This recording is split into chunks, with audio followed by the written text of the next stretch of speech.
Well, Lee, thanks for talking to us ahead of the weekend's game, of course, against Colchester. A whirlwind few days for you, for your family, and for your footballing family. But at the end of the day, it turned out a good weekend for you.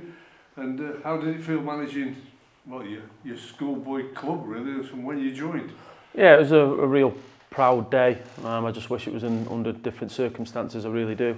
But no, a real proud day, you know, to lead the team in a professional game. I've been here for so long, and I thought the players were fantastic on Saturday and put a real team performance in. I'm going to turn the clock right back to a competition that Dario used to organise, of course, on the pitch at the end of the season. And also, yourself, it was your sort of lads and dads team that you played for, and ironically, that was where it first all started for you. If you think from when that day was happening to where you are now, but you can't believe it, can you? Absolutely no chance. And if you'd have told me when I was probably 20, you know, I'd have said the same. There'd be no chance of me being in this type of position. But I just took a liking to it in my mid-20s, and thankfully I'm still at the football club and was able to lead the team on Saturday. How good has it been for you for the amount of quality that you've played for as manager and also worked alongside as manager? How can that help you? Massively, and I've been fortunate enough to work for some good managers away from this football club. The managers I've played for, if they played me or not played me, I've not fallen out with any of them bar one, and I didn't really play for him. So they were all good to me, and I take something off all of them. So I've got experiences in that sense, and obviously at Crew you're showing how to coach and thrown in the deep end quite early on in your coaching career when it comes to coaching and what's expected and how to develop players. But like I say, away from here, I'll draw on a lot of the managers, particularly a couple that are still in the game, on what they were like, how they treated players, what their weeks look like in terms of training. I've already spoke to a couple of them for their advice, and just a general chat. One of them actually thought I'd go down this route, which is pleasing. You know, so I've got a lot of experiences to draw on. Of course, two good positive results in the space of a few days, and 2 clean sheets as well. We all know, you're fully aware of how the feeling changes, doesn't it, in terms of when the good football results come along. Did you sense that feeling? I know you're heading for a 4 weeks training from today, but did you sense that feeling around the place Saturday night, in the dressing room and around the club? You always sense that when you win a game of football, don't you? And you know, there's reasons we spoke about after the game why it meant so much, which are the obvious reasons. But honestly, behind the scenes, the players haven't been lacking confidence and enthusiasm, and you know, the training ground hasn't lacked a positive environment, atmosphere, where they're coming in every day. They're not on the, you know, so it's just we're working on minor things to improve, to get the results. And if they continue to show what they showed on Saturday, I'm sure the results will come a lot more regular. We'll talk more about you and how your preparation is in Colchester at the moment two's time, but it was FA Cup second round draw, which is rare that Crew were in, which was a positive to start with, of course. Were you sat around the TV with the family first of all? I was here. My lad was training last night, so I was here. I was in the office watching the Colchester game.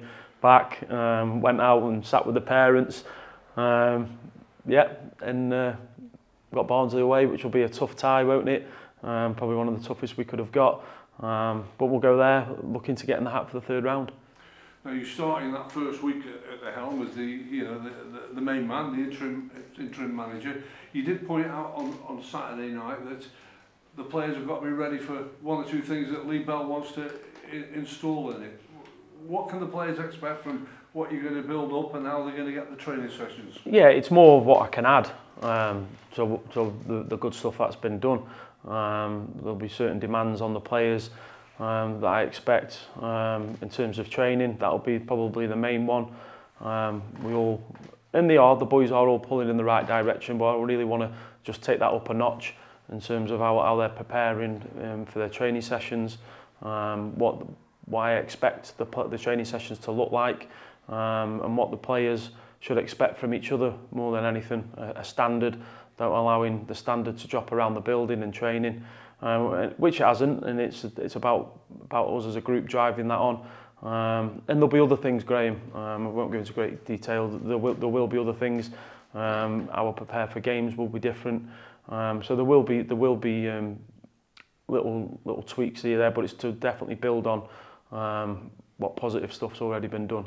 The one real big positive, of course, is that football managers have to have that strong backroom team, and you've already got that in place. That must be, a big relief for you, knowing that who you're working with. Yeah, definitely.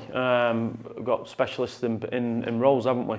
And we all work well together.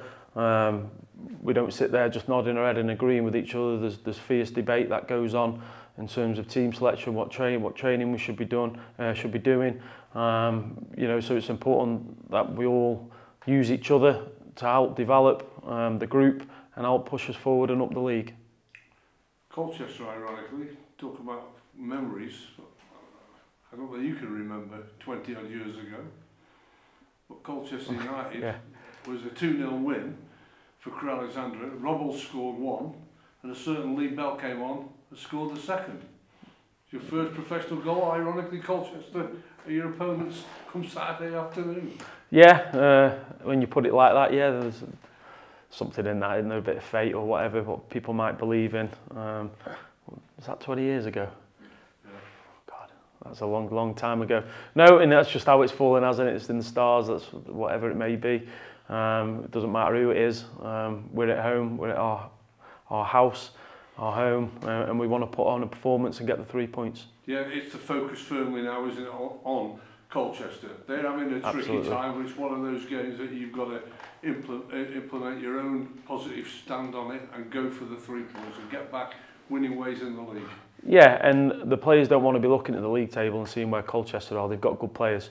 And if they want to start looking at league tables and think it's going to be this and that and playing Leyton Orient, it's going to be... No, you do not look at league tables.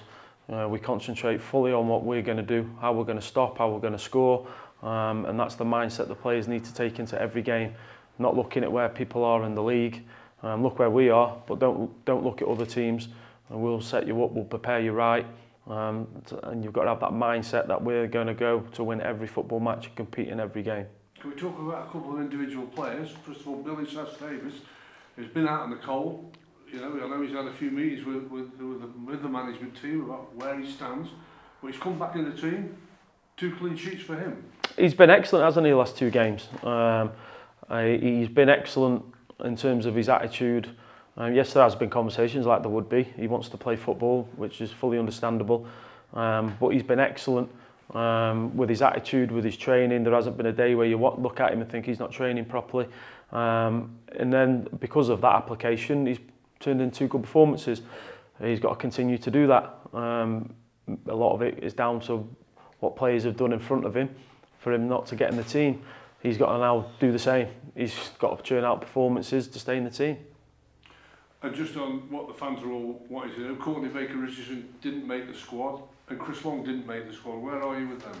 Well, Courtney's going to train today and it'll be monitored, the training. On Saturday, I didn't think it was worth the risk to have him missing for a long period. We've got a small squad as it is. He's our top goal scorer. We want him fit. So we'll assess that again later on in the week to see where we're at. Longy, we've had a lot of conversations and he's been near and then not been near.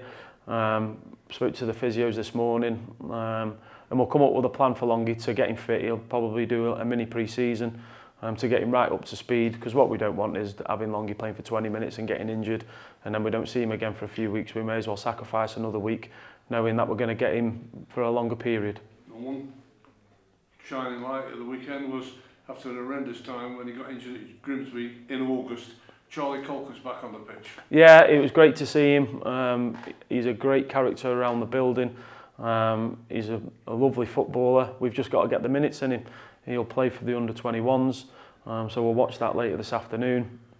And it's about getting minutes into Charlie, and then he's got to force his way in the team, depending on what formation we play and where he's going to be selected to play. He's got to force his way in the team, and he'll do that by performing in under-21 games, performing in training.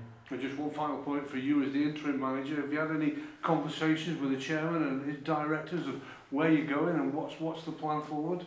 I'm going to be so boring, Graham. I'm going to concentrate on Saturday. today, the rest of this week. Look forward to the game on Saturday, get the players ready for the game on Saturday, and I'm sure the club will keep the fans updated with any news moving forward.